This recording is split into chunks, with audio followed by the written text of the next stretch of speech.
give you money, they don't give you loan. Okay, but they're thinking that the loan comes. That's where he's talking from. It's the bank that gives you a loan. The insurance take money from you so that in the event you default, they will come and rescue you. So that this is clear. Okay, Insurance, but clear. Do you mean that you loan from the insurance company? Loan from the bank. Yeah, because the way he's talking, he's always along as well. Okay. So I just want to so that he understands that. So let me even tell you how you operate in Nigeria. You know, because of it's a policy thing. Most of the banks in Nigeria, so like I said, you cannot even take loan without a insurance company. So you do know what they do when you come and they profile you and everything you qualify. They conduct their due diligence, right? Know your customer. KYC, right? So they, everything KYC done. So what they will do at that point, already they know the standard rate. The minimum for them when we're doing the subsidies, that the government subsidies is 2%. It's actually 4%. So they just deduct the 2% from that loan. You are supposed to be given 100,000. So they will take 2,000 from you and you'll be given 98,000. Are we clear? So that 98,000, all those farmers, they will take the bank. So they have contact. They have even what we call provisional insurance, CPIC, provisional insurance certificate, provisional, comprehensive provisional insurance certificate, CPIC, right? Yes. So they will give you that. It's not like a policy. You have paid money, right? And you have a contract.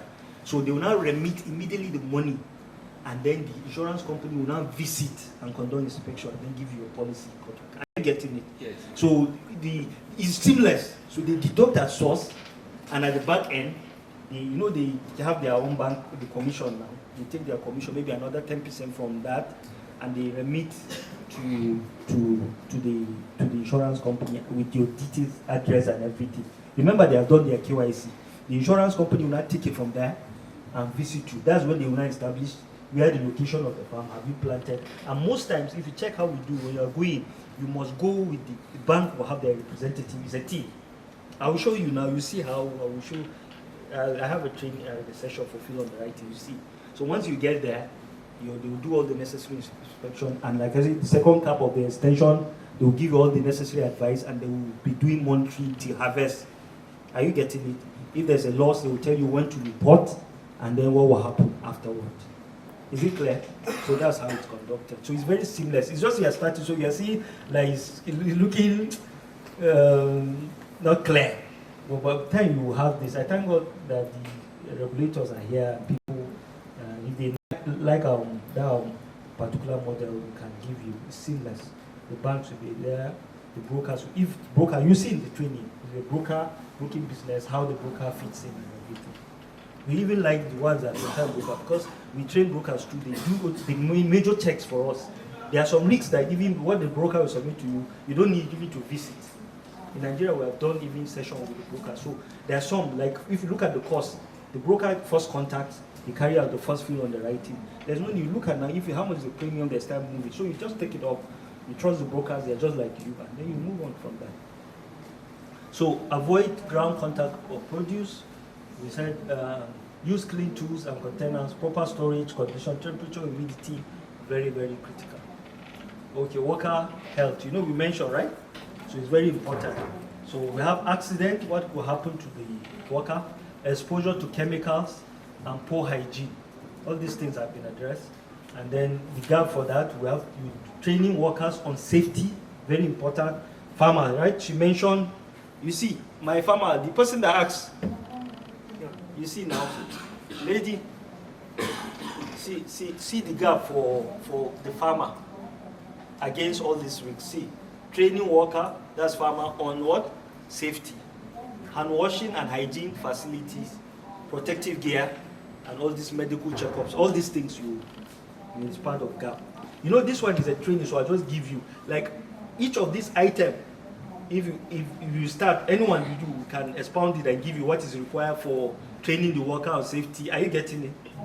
So, okay, so this one is very, very important. It's mostly critical for poultry. We will look at that tomorrow. And also most of what you produce for export as well. So traceability and record keeping very, very critical. So the risk, lack of accountability, and then rejected export. Rejected export are mostly things that you put everything, maybe you want to take to another country, it gets to the port and they tell you, after all the effort, they happen in Nigeria as well. They did, for yam, there was a policy that said they need yam in the UK. So many farmers, I know one community that they grew yam, plenty. So everything was packaged, and when it got to the port in Lagos, I fell for them. So they checked and they said they can't. That it's rejected exports, that they can't take it to the UK because it didn't meet the minimum. So what happened was from Niger that they harvested to the temporary place of storage, I think there was something that they needed to do that they didn't do. The yam physically you look is okay, but inside, something happened. So they check at the site, and that's how these farmers lost. So it's very, very, very important. So these are some of the risks we face. For the gap, you keep records, very important. Input use, how you use your input, you keep record. Pest control, harvest dates, all you have to keep records. And also batch coding for produce. So for export, you have to code so that sometimes if there's an issue, it can easily be traced, and taken back. Maybe contamination and something happened. But if you don't have those coding on the batch, it will be very difficult for you to be able to trace. Normally how they do, once they discover there's something wrong with a particular batch, they recall everything, So you don't have to go inside. Maybe a batch could contain maybe, let's say for drugs, for example, you can contain up to hundreds of thousands in that batch. Or, so once they discover through that coding that there's something wrong with something, they will call and then start doing the individual checks. I hope it's clear. So this batch coding helps for traceability and recall. Easy recall if contamination occurs. I just mentioned, right? So I think we are done with this. So these are certification.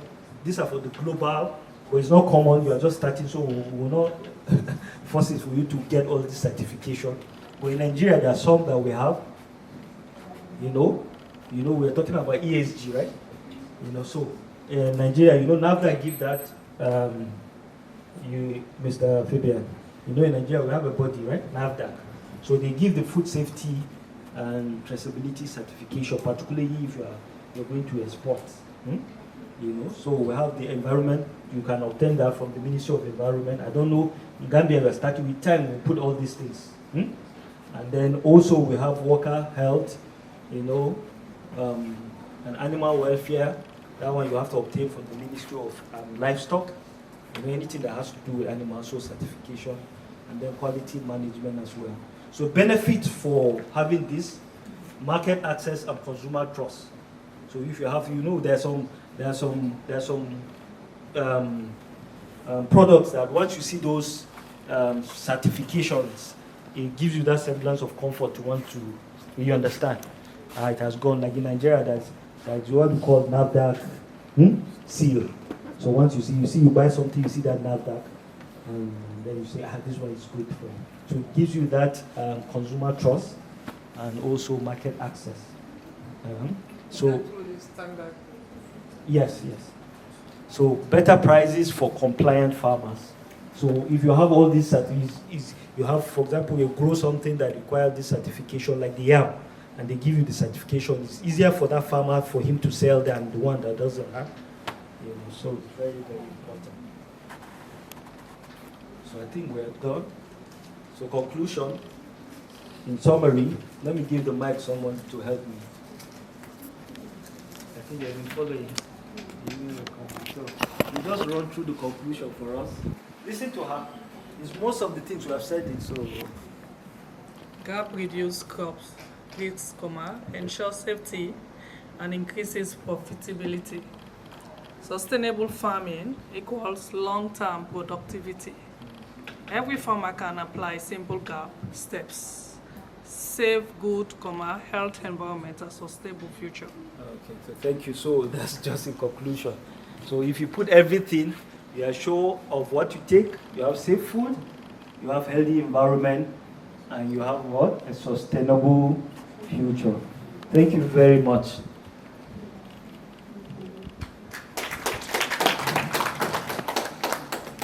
So I don't know. Mr.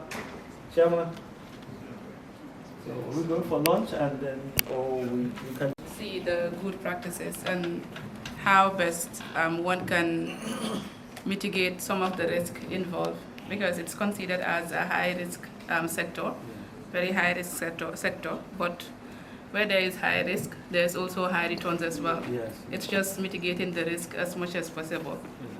Like my brother mentioned here, banks and financial institutions, especially in the Gambia, it's all over.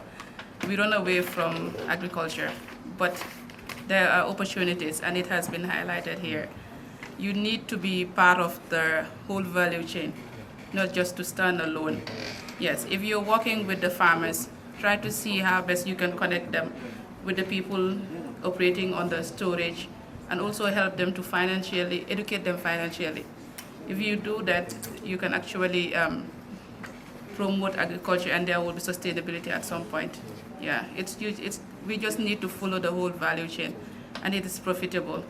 Like you showed the insurance companies, if they follow the value chain, there are opportunities in every sector, in every listing step.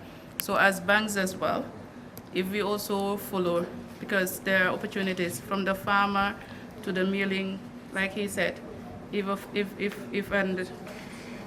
how to call it again, a microfinance or a bank invest in milling machines at Jahali Pacha, it will help. You're investing in farming. After harvest, you can go and do the milling. After that, you can look for, how to call it again, a market. You can also talk to government to do some restrictions as well. And people, it's the food that we eat every day, so people must buy. So it's a whole chain, and then I hope by the end of the whole session, we will learn more, and when we go back, we can see how best we can convince management also to at least have a pilot project on the agricultural sector. Yes, thank you. Put your heads together for her. She's indeed a very good listener. That's why sometimes it's not good to just sit down. I like engaging. You know, she has been quiet and unassuming, and you can see now everything. It's like a recorder. She recorded everything. That's amazing. You want to say something? I think we'll make you the chairman of Gambia Farmers Association, right? In fact, I am. He is, right? Yeah. He's the chairman, right? Yeah. Ah. Okay. Fine. I'm the technical director for the Gambia Master Farmers Cooperative. Okay, so let me give you. So, take it up. in fact, milling is not only one aspect in which the insurance can come in.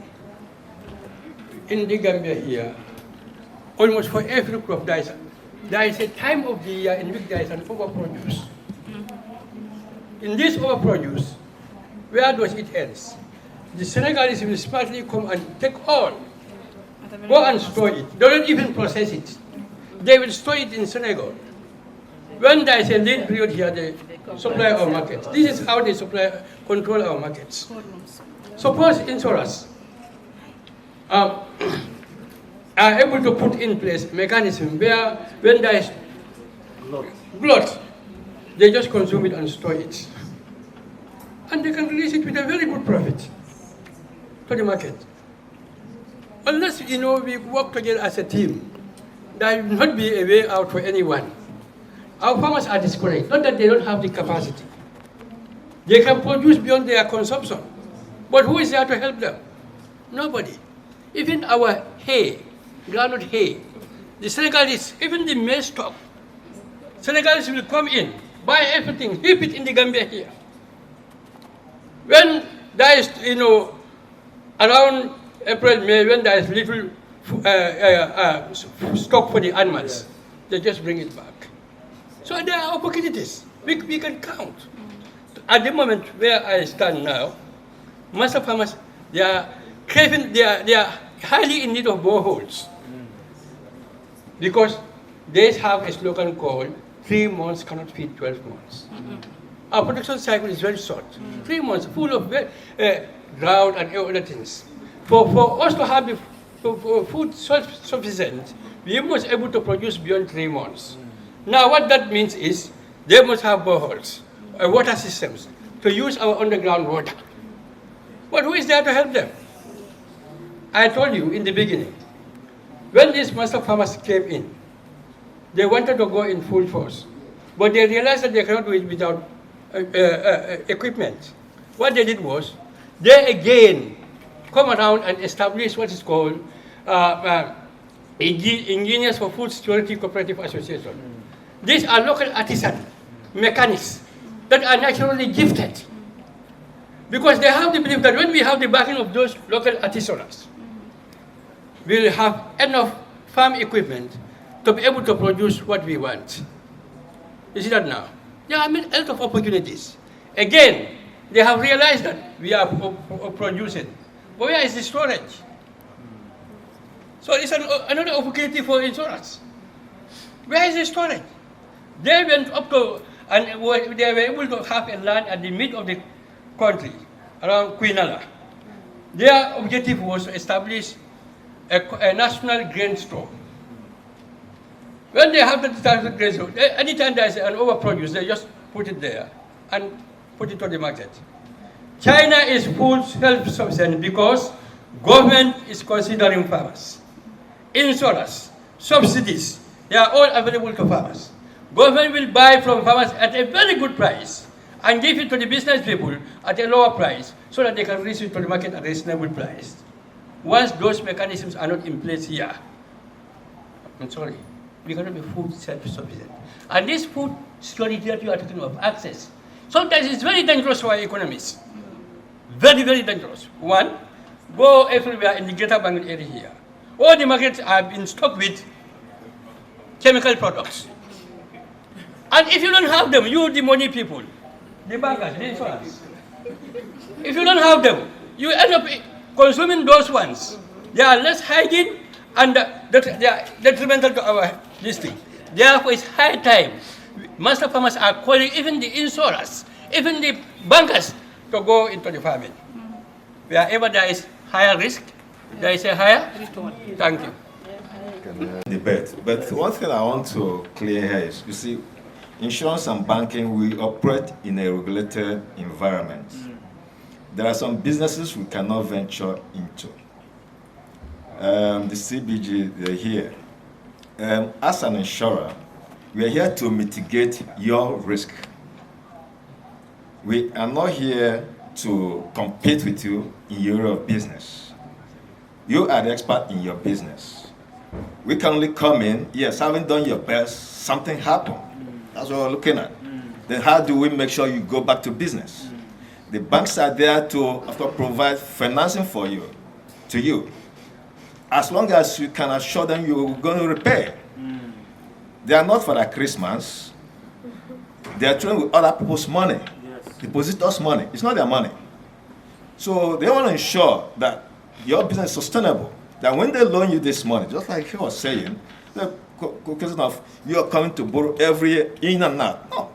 When you get this money, it's expected that you turn that money into a profitable venture so that you're empowered. Others can also have access to the fund. So we cannot, as an insurer, come to open business or like you're saying, providing resources. We are not allowed to do that. It is for us. Exactly. That's for the bank. They can pre-finance, and it's not for them to. They pre-finance, but you have to pay back. So it's not a gratis. You see the difference. But once you can assure them that yes, once it's provided to you, you're going to put it to use. But those equipment, where we come, where collaborate with them, is that those equipments that are free of charge, they will not bring it to us to insure in case something happens to those equipments. But for loan repayment, the loan repayment is you to repair. Not the insurance company will come and repair. Maybe you default and run away and use to go and marry another wife. Or, you know, you see. But there are some areas the insurance can repay. You know, like death, yes, disability. But in terms of default, insurance may not be really in terms of default. But it covers that. Because we've seen situations where we will go and get these loans and they survive Senegal, go and get 2 wives there, 3 wives there. So you know, it's not everything that insurance covers. You see? So we can assure you, it's also good you have associations. When you organize yourself, things should be easier. In fact, this training is very key. Like most of us that will come to learn things that you know that insurance can't venture into this area. But from where you're talking, you think insurance can do all. No. The areas we are regulated to go into, not in every area. Thank you very much. Thank you. Organizers were able to pull people across different divides, right? So this is like an interagency workshop. So we have people that, like you said, our hands are tied. I can't go and say I want to buy up your party and store somewhere. The regulators will not permit because I wasn't licensed to do that. Are you getting it? So there are people that, like I said, you are growing. All you need to do, this is your teaching stage. Gambia is open. When we had the meeting in Ghana last year, 2 years, these questions were asked, and today they're stretching the cuffs, right? Like they say, things are taking shape. So don't worry. We have genuine-minded people that have the love of the nation at heart. Like I said, it's value. You mentioned what value are you bringing? You want somebody to come and buy up because Senegalese are coming. You sell his value, and if he loves your nation, he will do that, right? And then going forward, I said we have a lot of things that your country need to learn from us. Like us, we have what we call strategic green reserves. I don't know whether you have it in Gambia, but maybe something they call it strategic. Government comes in when there's glut. So they sit down, informations are coming everywhere. So in a year where there's bumper harvest and glut, government, we have them. If you go to Nigeria, if you're traveling to major cities, maybe Abuja to Kaduna, you see inside the bush, you see very demarcated, big expanse of land, with security, soldiers and everything. You see massive silos. They call it strategic. So they buy up this food, and where there are food inflation and wherever they enter, like they happened last year, right? Yeah, because there were issues, flood everywhere, no food. They went to strategic grades and opened up, and they gave price that the minimum that should be, maximum that should be sold. You understand? So, and everybody was happy. So it's very, very important. These are strategic initiatives, and we thank God that we have people from CBN. Okay, he has gone out. So, okay. CBG. Okay, CBG. We have CBN too, right? PS in Nigeria. Okay. Central Bank of Nigeria. This is Central Bank of Nigeria. CBG. Yes. Okay, this acronym HGIB is what? It's a bank. Ajib Bank. Ajib Bank. It's a private owned bank. Okay, private. Okay, so those are from the government. We have even Ministry of Agri. They are listening, right? Yeah. So we can give you a cue on how to. You can start with one, the strategic when people like you can be involved in the committee. Those are crying that they have bumper. Come and buy from them reasonable. We have what we call, there's what we call in insurance where there's in government policy in agriculture where there's glut. There's what we call guaranteed minimum price. The government has established that you as a farmer, to encourage you, when there's a glut, will guarantee you this minimum price that they will buy from you, that you can still continue your farming, and they will keep it somewhere. Government has the money, right? So they know what to do with it. If there are food crisis somewhere, they just send it. Sometimes we send food in other countries, like most war-torn countries, we send food. We have this reserve. So we have people like the MD here, they can, like I said, we have a communique. We are taking note of everything we're discussing here. So we'll be taking. Thank you. I hope everybody is side of the training. It's called Guide to Field Underwriting for Crop-Related Pigs. So this one will interest the brokers and the farmers, the investors, and also the insurance companies that are here. If you check my profile, it was stated that I've been in this practice for upward of 20 years, but 10 years dedicated to what people underwriting, right? So there's so many questions that some of you asked about the farmer, how you guide them, how you advise them. So the secret, I want you to listen and listen very hard. The secret for any underwriting outfit that wants to succeed is giving value to field underwriting. By field underwriting, we mean first contact with the subject matter of insurance. So if you check other lines of business, those of you that have been doing insurance, you can make an informed decision as an underwriter of a property risk by getting all the necessary information, maybe the survey report, the proposal form, and whatever other substantiating underwriting documents, and still in the comfort of your office make an informed decision and write that business. Want to say something? Sir, I have a question. Can you please explain underwriting? Underwriting. Okay. Will be an individual, or let's say a clerk, that will be working with an insurance company. They will access the risk. Risk is what the business that is coming to the insurance company, analyze it, whether to accept it or not to accept it, and to set the premium. That means what to pay. Those are the underwriters. So, is it clear? Receiving, you know, I mentioned about getting all these informations, right? Right? So the first thing he does is what? To assess, right? Assess, we call it the risks, whatever is called the subject matter is. Assessing the risks, and then decide whether to accept or reject. But if you decide to accept, at what terms? And the terms will cover even the premium that he mentioned, the terms itself, and also the conditions and other warranties. Are you getting it?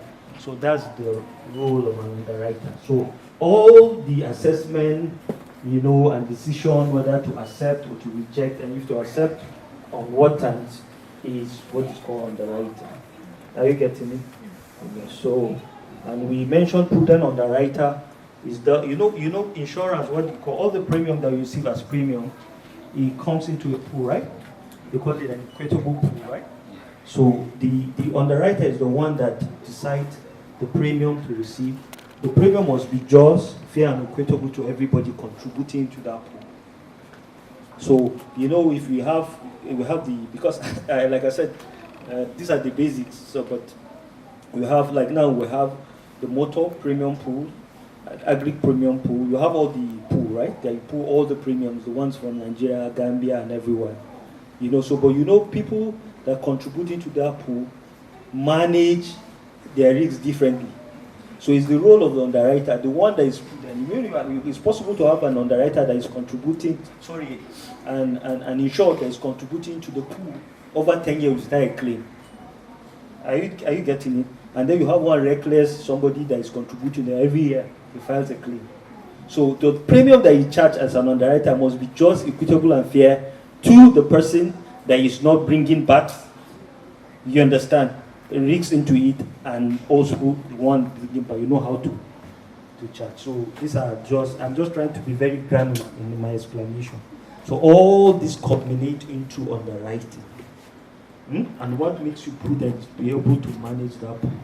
Now when there's a loss, a genuine loss, you'll be able to pay the genuine interest, and then the ones that are not genuine you reject. I hope it's clear. It's clear, right? Okay, so when you come to agri, like I said in the beginning, please don't forget your timing me, right? Yes.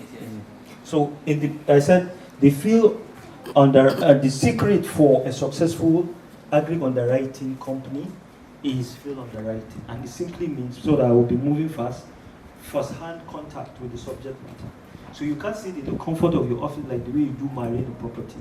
While I was a director, I see there are a lot of my colleagues that are doing other lines of business. They have never visited the subject matter, and they do prudent underwriting. When I agree, you cannot sit in the comfort of your office with the AC and take informed decision. You will be writing losses. So once you receive any interest and the proposal is filled, you must see that subject matter. It be farm or animal or whatever you're insuring. I hope it's clear. So that's what it means. When you hear field underwriting, that's what it means. So you go and assess the risk physically and just receiving all these documents and assessing the risks. Is it clear? So visitation is very, very critical. So if you're going, don't say you sit and be writing risks, agri risks across Gambia, and you're not visiting them. There's a farm somewhere, you have never seen the farm, you receive premium, and you can't cover without having an inspection or contact with the risks. Okay, so we'll be very fast now. Where's my pointer? Where did I put the pointer? Okay, so these are the objectives. So I won't waste time. I've already said, so I said the place of comprehensive field underwriting, or first line underwriting to agricultural insurance companies is critical to the profitability of their books, particularly with this line of business that is growing and still new to most insurance companies. So it's new and it's growing, you understand? So the place of this field underwriting is critical. The objective of this training is to basically help the underwriters of insurance companies, and then some of them you can see they go to help the underwriters, because you don't have to come back and collect information, come to insurance company and say, I've done it, you go again. Are you getting it? So you can do the basic things. So this is for actually indemnity-based cover, that you do treat case-by-case basis, individual risks, not the parametric, which we will see tomorrow, that you have to sit and rely on remote sensing satellite tools for you to underwrite.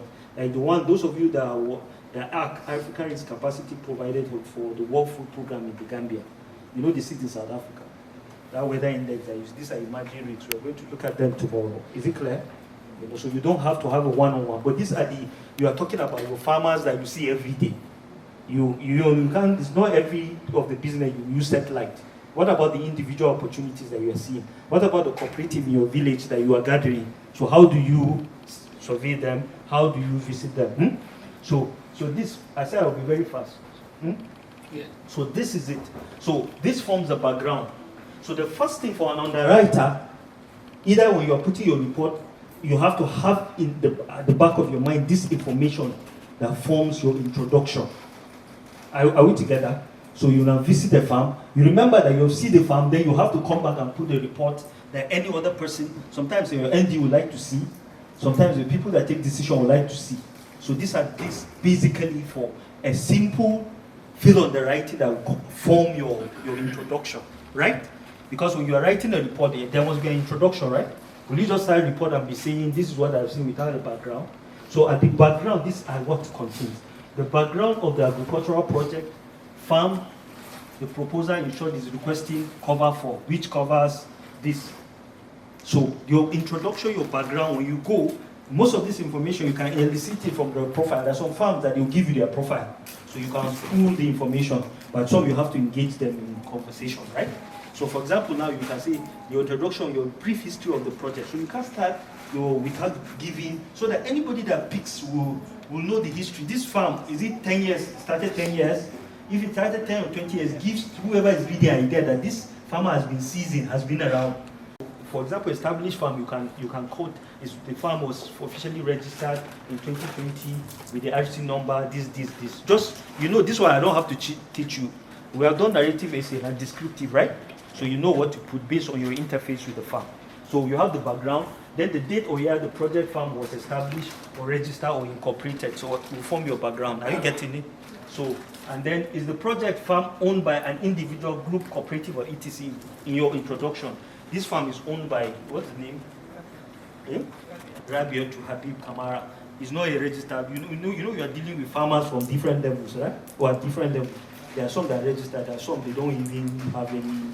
So you just put this farm is owned by Rabia Kamara, and she started it in here. Are you getting it? But if it is an incorporated farm, is there. If it's owned by a group, you mentioned the group, maybe Banju Cooperative Society, and then with this registration number, whatever. So you put the details. So everyone that picks that your report can easily relate, have an idea what that farm is all about. Then self-finance, that's another part. Is the farm self-finance? That's just the farmer is the one financing the project. He didn't collect any loan.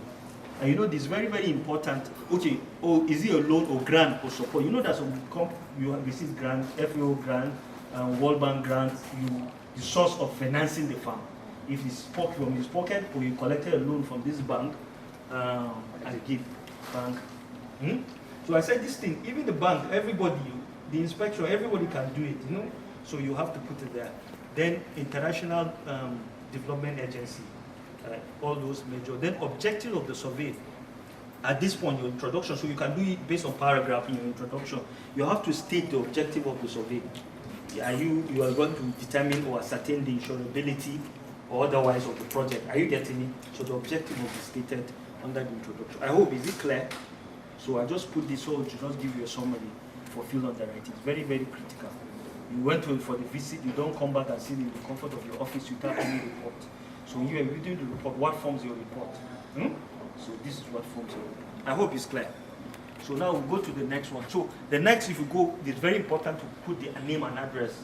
You understand? The name of the proposer or the insured. So the personal name, like your case, if it is personal name, you put the personal name. Or registered name of the farm, like I mentioned, you put it. And then the official address of the farm, which could be different from the farm location. So it's possible for the farm, the official address of the registered company is in Banjul, in Gambia here, but the farm is located in another region. Are you getting it? We'll come to that location. So you put the official name of the farm and the address. So the next, we have project farm location. So it's different from the official. It's possible somebody, the poor farmer, the address might be his house, where the farm is located, right? Yes, but there are some, you see somebody owns a farm, like this farm you mentioned, that your farm, what is it called? Dagville. Your address of your farm, is it the same where your farm location is?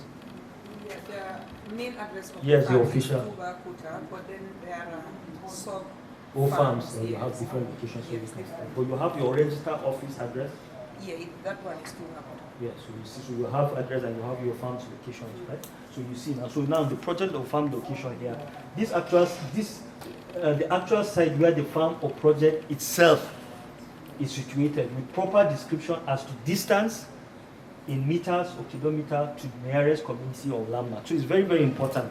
Do you know why this is? Because now somebody might pick maybe to inspect. You know where I came from, you know, we have a lot of and under the inspectorate, there is a department that they go for monitoring. So you send a report to their team, and they like to be independent. So what they do, they pick your report. They don't even have to consult with the person that doing the work. So they'll go for monitoring. Even if there's a pollution somewhere, it's easier for them to. Are you getting it? So this report, you see why it's very, very important that you write a very good report when you're carrying out your field underwriting, because you put the location, then you put how to get there. Maybe when you get to Banjul, you can say it's close, it's on street number this, or area village number, village this, close to a mosque. You understand? It gives an idea. So here I said the description as distance in meters to nearest to a community or landmark. So it can be village, town, district, and local government, and then state. So in Nigeria, we can, how we normally do, I had Ghana, they have their different, how they do structure their, how to trace an address. So we will start from the lower to the greater. So you have the village. For example, now you can say Ungorimi village in Kaduna North local government of Kaduna State, Nigeria. Are you getting it? So anybody that picks it knows that if you're coming from Lagos, this farm is in Kaduna State, right? It gets to Kaduna. The next thing you move to the local government. There are so many local government in Kaduna. They have 23, so it's Kaduna North. So once it gets to Kaduna North, then some can even put the wards or districts or village. So you see now it's easier for any independent person to visit. So once it gets to the village, you know a village they don't have addresses, but they are school or mosques. So you put maybe nearest to the central primary school or the mosques or hospital. Are you getting it? So that's how it's easier to trace. So it's clear. Then date of inspection, period of cover is very, very important. So when you conduct the inspection, sometimes the period of cover might not be the same. So the date of inspection, if you inspect on that day and then the project starts that day, it will be the same. But the period of cover can come later. Are we together? So you agree, when are they planting? For example, you visited, today is what? Today is 28, right? 28. So date of inspection will be 28. But it's possible that the person will say we plan 1st of November. So you see period, and if you are counting, assuming he's doing right, he's counting, then you start first to the next, you count the next 3 or 4 months. I hope it's clear. So you indicate it there. So this field, we'll come to the practical. What do you see? These are the what forms, you know, you're very good. That's why anytime I put report, you know, and I go for inspection, everybody will love to read because I make it very detailed that you don't have, nobody should be calling you. Okay, you say, what did you, you know, if you work, you have been trained very well, you have some organs that you put your, is what are you writing to your primary school teacher? You know, you know, so you have to do something very, I'm not saying you have to or very well arranged paragraph separation and everything, so that everybody can pick it. You know, because they file this thing, right? Either soft copy or hard copy. So period of color. So inspection team, very important. You know that this is where the brokers. So you can see under the inspection team, you all persons, look at what I put. All persons involved in the visit from the insurance company, name and contact number. So, for example, now the project and the insurance company is, let's say, IGI Gambia. So you have 3 staff that went from IGI, right? So you start with the most senior, John Adamu, underwriting manager, right? And then Rabia to Habib, assistant underwriting, and then you put their own designation and then contact. Very important, you put the phone number. Do you know why? Because there could be somebody that has the report, maybe he's around that location, he calls the leader. Hello, the phone is not good. You can easily trace the second person. Maybe he needs clarity on something. Are you getting it? You can easily call. Then also, all persons involved from the participating financial institution, like maybe it's a government central bank of the Gambia project. That's why when you are going for the inspection, you say it's a team. So from that team, you put the Gambia. So you have on that paragraph idea against Gambia team. You underline. So 1, Mr. This phone number. Then the next thing maybe B, CBG team. You put it under. And then the next one, if a broker is involved, name and contact. It's possible the business came through a broker. You put the broker too. But it's possible that it's direct to you. So you see, it means that it's only your company that will be there. But whoever is involved, if the bank that gives the form, you put it there. Broker, I hope it's clear. So that covers inspection team and contact. You see all the subject. I'm giving you all the subject that form to your report, right? So, and this information, you can get them. Sometimes they give you their complimentary card. It's a team. Or you can ask them. There are some people that came and asked me my number and my name. Politely ask, you are a team now, they will give you, so you can easily get this information. This is a broker, and maybe it's a broker that you know. So now, sum insured premium, very important. So this time you put the sum insured premium. So I would like to ask this question. Let me go back. There's what we call, how do you arrive at sum insured? This is the practical side of this. It's going to take us time, but we'll try to be very, very fast. How do you arrive at the sum insured for motor vehicle or property is easier, right? There's a valuation. You have a car. All you need to know, how much did you buy the car, right?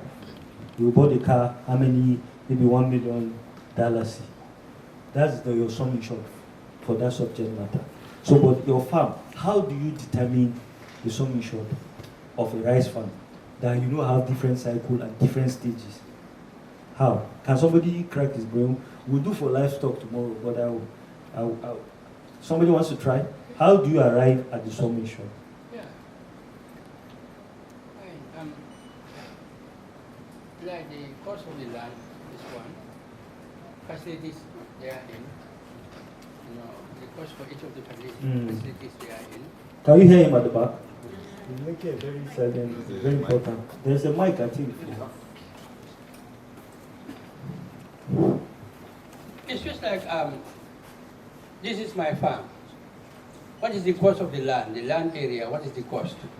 And also, what sort of facilities are there in as an asset? You know the value of all those things. And also, the input needed to keep the farm running. Like if you want seeds, what amount of seeds and what is the cost per kilo? 10 kilos, how much is 10 kilos? You put it down. If it is management practices like you reading, how much will it cost you? Excellent. Yeah. So let me stop you. Let me stop you there. Yeah. Yes. It's on track.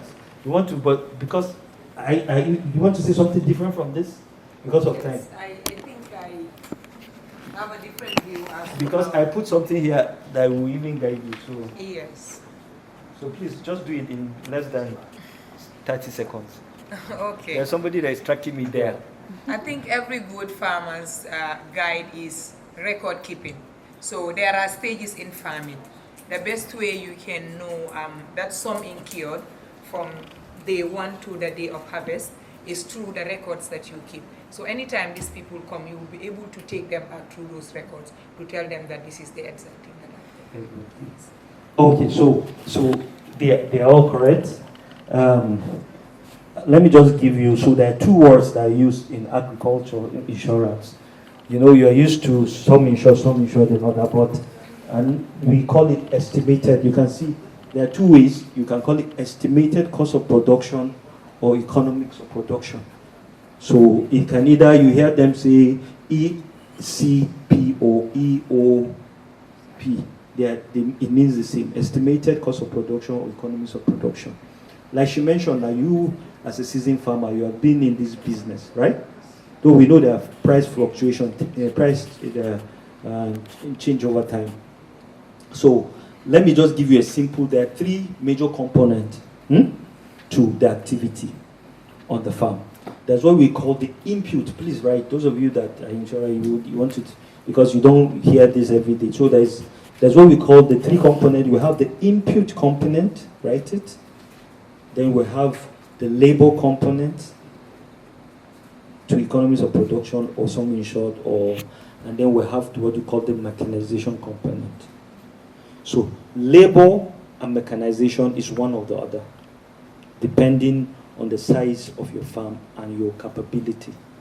So, but once you approach an insurance company, what establishes or determines your cost of production or economies of production is one.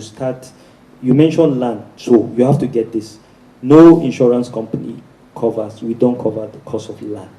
For you to approach, you must have an established land that you want to farm, because it's not even good for you, because you remember everything you give, they will subject the rate to it to arrive at the premium, right? So cover, land is not covered. Provide your land and then approach to start.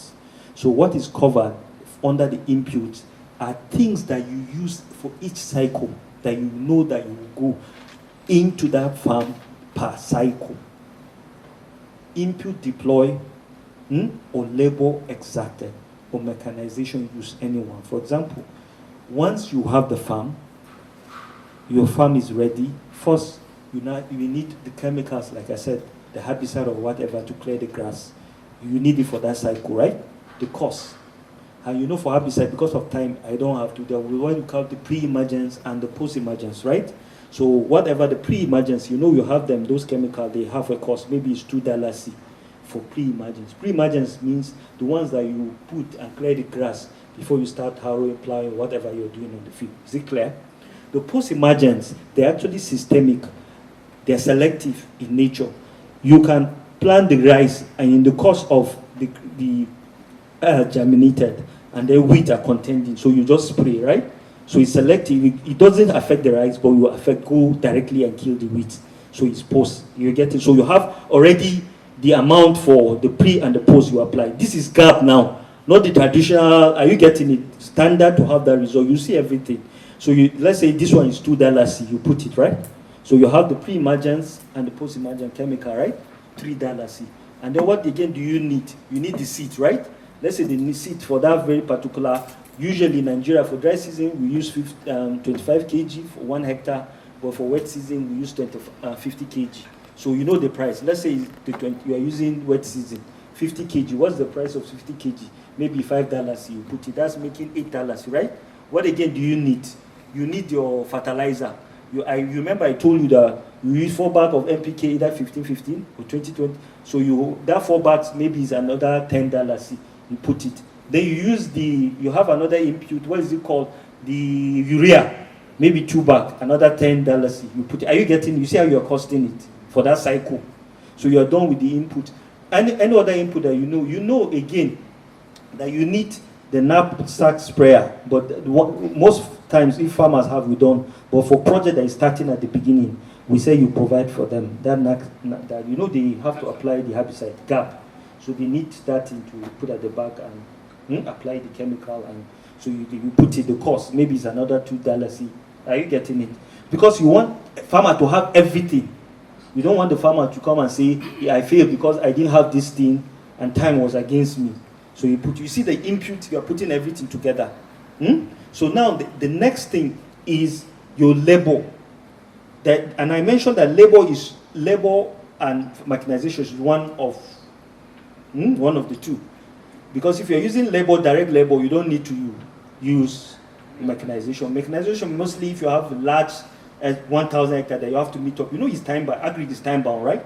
If you're using people, they will waste your time. So you have to get people that are into mechanization. There are companies that are they will come to prepare your ground for you. So the labor, what is it? If you have 1 hectare or 2 hectares, per labor per hour or per day, how many people work on that farm to prepare the ground for you? You say you need 5 of them. They are charging $1. You know the cost. You put it there. And then remember, those that will apply your herbicide, they use labor. How much do they charge? 2 people, you put their cost. So you see now we are done with the input side, we are putting the cost of the labor side, right? Those that after prepare you plant, the planters now, they charge labor. How much is labor for 1 hectare? You put it there.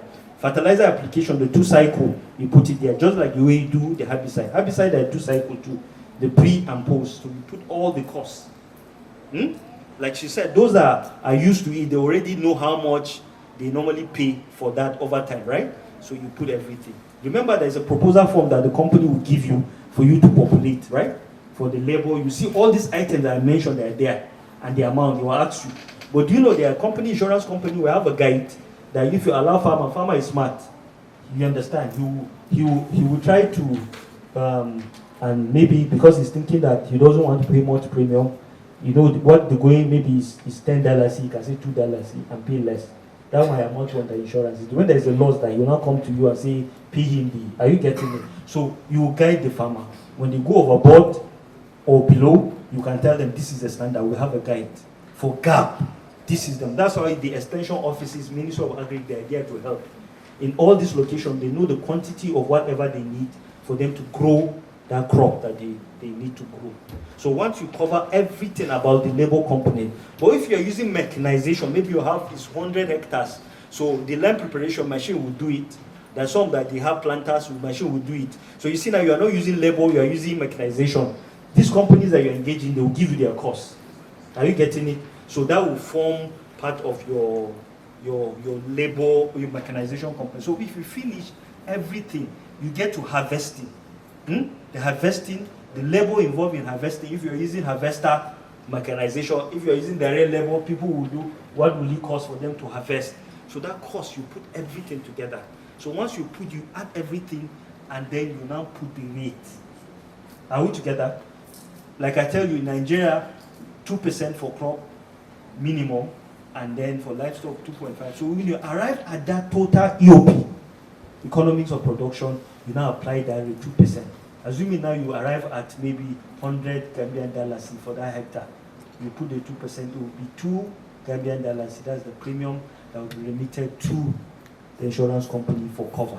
And I said agri is time bound. So everything must be within the cropping will come. That's what we call cropping calendar or activity calendar. Don't go insurance company and provide a cover. These are the basic information that you must collect. Cropping, do you know the cropping calendar for each, in Nigeria we have for each of these regions? We develop for Ghana, then we enter, we will use the partners, and maybe in Gambia you have. So what they mean is guide the insurance company that you know the period window for planting based on historical pattern of agri practice in that location. Are we together? For example, the window of planting in that location in Gambia, they say, let's say 2 weeks from 1st to 14th of July. And then the farmer is coming to you in August. What's happening is now that I'm trying to access my input, we're preparing because the season will not carry me. Are we together? So it's a no-no. So that's why everything they submit must be intended. If they have already planted and they are coming, somebody told them after there's an insurance. So that's where you go and inspect and see and confirm. Yes, they actually came in August, but they started their activity in July, within the cycle that has been agreed on for that season. Is it clear? So that's how, because of time. So this covers some insurance. And then agency, very important. Here, direct business generated by in-house. This is for the company. You know that sometimes you have your staff. You understand? Where I'm coming from, they even encourage marketers. So when you bring business, I have some companies, they don't do that because they pay salary. But where I was coming from, they encourage, if a marketer brings a business, he's entitled to take the commission. So we have direct business generated by in-house marketing or staff of the organization fall under this category. So you say direct, or we are broker. All businesses emanating from a registered broker fall under this section. The name and address of the broker should be clearly stated under agency. So you have the internal direct, if the agency is a direct marketer, you put the name of the person. You know, the person that is taking the commission for that transaction. Okay, so now we are going now, now we're going to the practicality of the activity. So these are things that you see. But because of time, I will just give you situation and description of the farm project. So now you have visited, you are on the farm now. I've given you background, right? These things that you can do them in the office, you get all the information. Now you're on the farm. So what are the things that you know you have to look at? So the first, accessibility. Accessibility. If the farm is accessible or not. If it's accessible by what means of transportation. You know there's some farms that you go there, they will tell you there's a river, you have to enter canoe to cross, right? There's some that you get to a place, you park and look. I've been in the field, this farmer understand. You have to take motorcycle. So you have to put it in that situation and description of the farm itself. Are you getting it? So it's accessible by road, or there's a major road from Baju to Gambia, Gambia to Senegal Express Road off. It's 10 kilometers off the road. You walk a distance, then take your bike, you pull all those necessary. I remember I went for an inspection around Panja. Okay, I don't know Panja. Okay. They got the input from the Gambia, from the use in the Gambia. But for one reason or the other, they planted in Senegal. And I don't have any permit to enter Senegal. No, that's why jurisdiction and insurance knows now. You have to state it. Yeah, you can't cross. There's no cross-border. So it's a no-no. So that's where you see that's where the inspection is very important. Once you see that, you go off cover at your instance. And in Nigeria, because we don't return premium for that. When it passes certain window, we said 1 morning to the at your instance, the law is there. He will not even win because there is a breach of what? Fundamental duty, right? Of disclosure, right? Yes. He feels that it's Gambia only for you to go and see that he has crossed to Senegal. So it's very important. So topography. You know, you can check this on Google what topography is. Is a farm plat or there's undulation? So you describe the farm. It's a flat, valley land, or whatever, upland, whatever.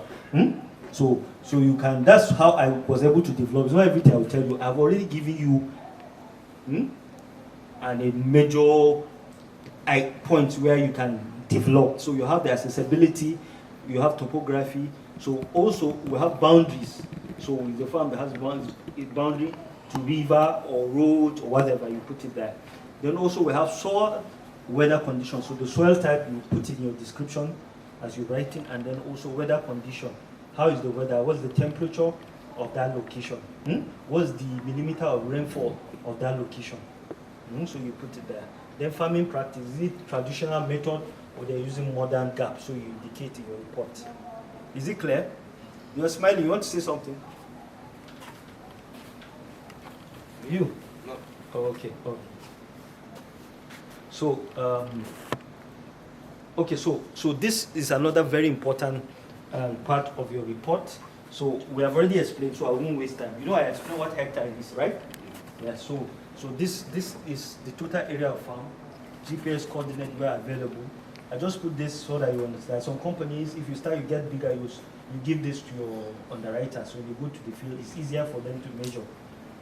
But if you don't have it, you use the explanation that we've given you for you to put in your report, whether the size is 1 hectare or more. Are we together? But if you have this, it's easier for you to go boundary the farm. Sometimes when we go for inspection, what we do as we are discussing with the farmer, we are moving around, you just set it, it's ready. As you go around the farm, you come back to the same spot, you will just calculate and tell you the exact size of the farm. It's possible also you go to a farm, you see that the man tells you in the report that he has 10 hectares, but when you go for the inspection, you discover it's only 2 that he cultivated, so your report should show. That's why we say the total area of farm, GPS, number of hectares and acre cultivated, right? And the number of hectares planted for each crop. So if he's into multi-cropping or mixed-cropping, you have to indicate. You know? So it's not everything I have to tell you. When you go to the field, you see the reality that will form your report. But this is like a guide. So this forms your size. Ministry of very good. Do you have most of this? Well, going forward, try and get it, right? You will help your farmers. Or your whoever, the banks too, you can get. These are just very cheap things that you can have in your kitty. So that anytime you're going for inspections, will help you to establish, because the farmers will always try to go overboard. They will tell you I have 10, but it's not up to 10. So that you will not be having issue, you calculate and even show him. It's something that can be proven, right? Okay, so now crop planted now, so you can see, so now, you know I like rice, so I do a lot of rice. Hectares planted for each crop. Source of planting means where did you get your seed? So you put it there. Under crop planting, you can say it there. You know in Nigeria we have different seed companies. I don't know, you don't have them yet in Gambia, you import them, right? Most of your seeds, they come from overseas, right? But they have tags, they have names. So the source you can mention. Those are into farming. What's the popular source of your seeds? We have a seed sector now, the local ones. Local ones, right? But are they giving the yield? Are they the certified local? You have certified. You know, grains and seed, they are not the same. We have you know some farmers, they want their harvest, they keep as these are grains, they use it for another cycle. We have the national seed sector. Okay, you have where you source your seeds, right? Yeah. Okay, so you can put, then the spacing is there. You put it, and then also the number of stand per hectare and source of water. So you put it under your everything that has to do with crop, the information. So I just gave you the guide. You know, this you can ask the farmer, or you can even notice yourself. So it's very, very important. So what I will give you, the assignment I will give you, because of time, you know, you for major crops that you do, go and check the standard spacing that is required. I have it, but I won't tell you, it's an assignment. When we come tomorrow, I'll ask you in the beginning. So for rice, I'm giving you for rice and maize, because that's what I projected here. So you know what's the standard spacing between row and within row. Between row and within row. So that's the assignment. So between row, what's the space? You know when I say between row, so you see now you are planting, you are doing gap, you take a line, right? So you go. What's the spacing? This is within row. Within the row, what is the spacing for planting rice or maize? And do that spacing planting that we gave you assignment. So you see. So you see all the picture is water, right? So now go, you can see the row like that. So you are already giving your assignment to get what the distance, the spacing, right? Row and distance, which you will tell me tomorrow. So this is what you have at the end of the day after the transplant. And by the time the season picks up at harvest, you have more than what that person that did the forecasting will get. So you can see. So as value addition, these are the management. So I have to put this reading. So they do the traditional. You know they have the traditional. This farmer, you can't still tell them to stop what they're doing. We encourage them to be more effective, right? So we have what we call the reading. So we have the hand reading. You can see what the women. But do you know that is labor intensive? So we advise people, if you have manageable size of land, maybe the 1, 2 hectare or 5, you can manage. Or if you have a big hectare, 100, don't go and use this women. You know what you go? You know in natural, in economics, they will tell you law of diminishing. You know law of diminishing return. You will set in here. Do you know what it means to put 10 women at the same place to work? The result, you know, the law of diminishing returns said you get to that bricks point, right? And start coming. So what one person, assuming now if you use one person, the person works and you have 10% result. And then you bring the second person, it's 2 people, it's possible to have 20% result. You bring the third person, you are expected to get 30 result, you might get 15% result. Do you know why? So now they're becoming a handful. Because somebody sees somebody, the work that is supposed to do for you, this one will not say, you don't do and you story. Mommy, Rabia too. Did you hear what happened yesterday? Work is going on. That mommy, Rabia too is working now. What happened now? Daddy Mohammed, his wife, they have problem. So story. So two are working, one is working the two. The other one will not say, after all, these people, they will pay us the same amount and they are just wasting. She too should join you agree for them to work for 5 hours. At the end of the day, if you calculate the number of hours they put on the film, maybe it's 1 hour. Are you getting it? So we don't advise. And then also, some of them, they will even trample on. Imagine, you see, the rice has grown now. There's no way you walk here without stepping on some of the strands, right? So you won't get the rice. So, but we advise this, and then it's effective. Why? Because it helps. One person can even cover a hectare, and you're moving, you're doing exercise, and then so you have, this is the herbicide, this hand weeding, this herbicide application.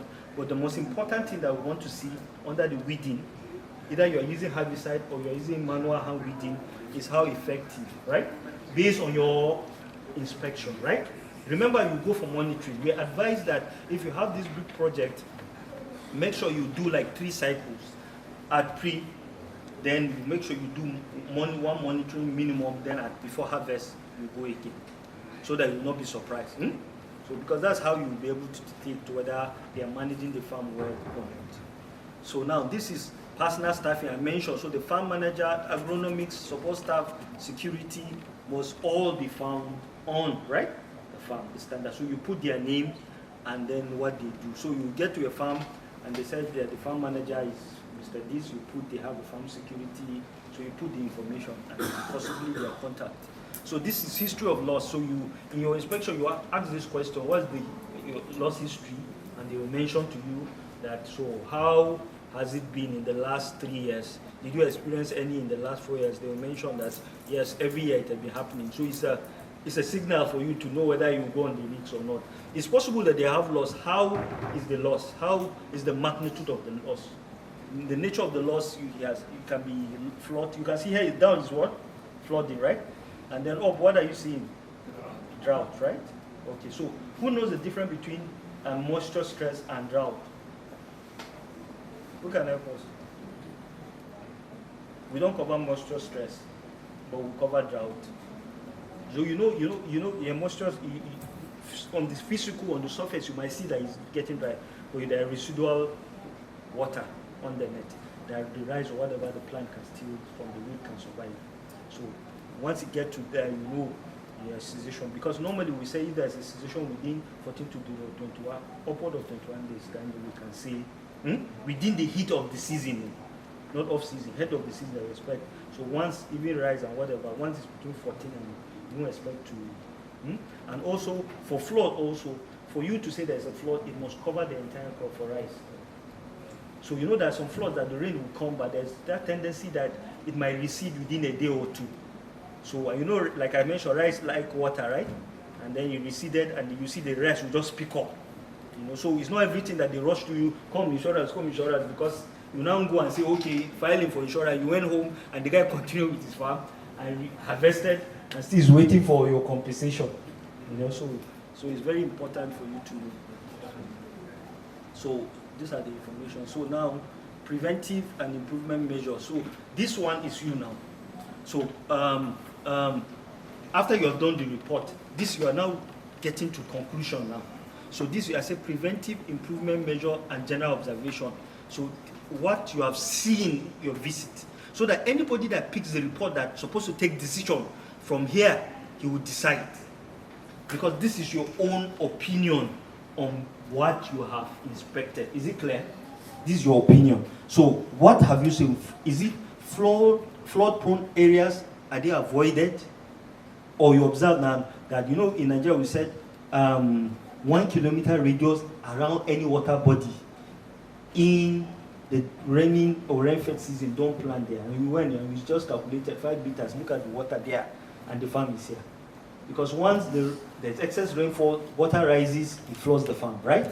So insurance, we said 1 kilometer radius around a water body in Nigeria, particularly major water bodies, sorry, not the streams, major water bodies like this big river that have dams, right? So you should avoid. Because these are risk improvement measures as insurance that we're putting to reduce our exposure.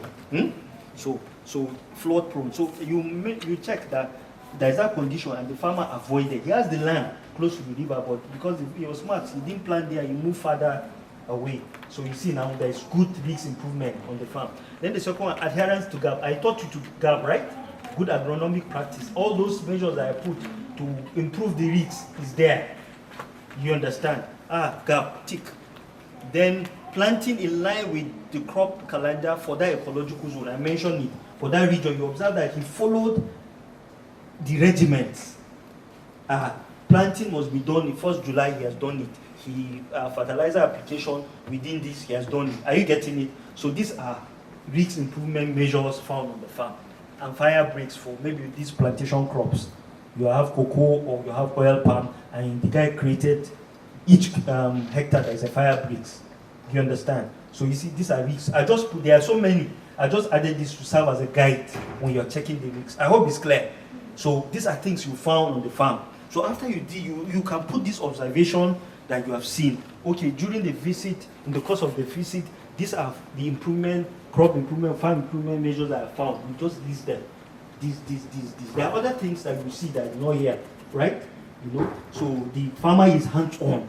Maybe it's irrigation. The farmer is hands-on. He applies water morning and evening the way he's supposed to. So all this, it's not everything I will tell you. It's based on, you are an underwriter, right? You are assessing the risks. So you put it under, so you now take us to this. So now conclusion and recommendation. So this is you. So now look at what I said. This is the position of the reporting officer as per the risk inspector. Nobody will write this through. You will not write report and send and say, Oga, you should do the conclusion. No.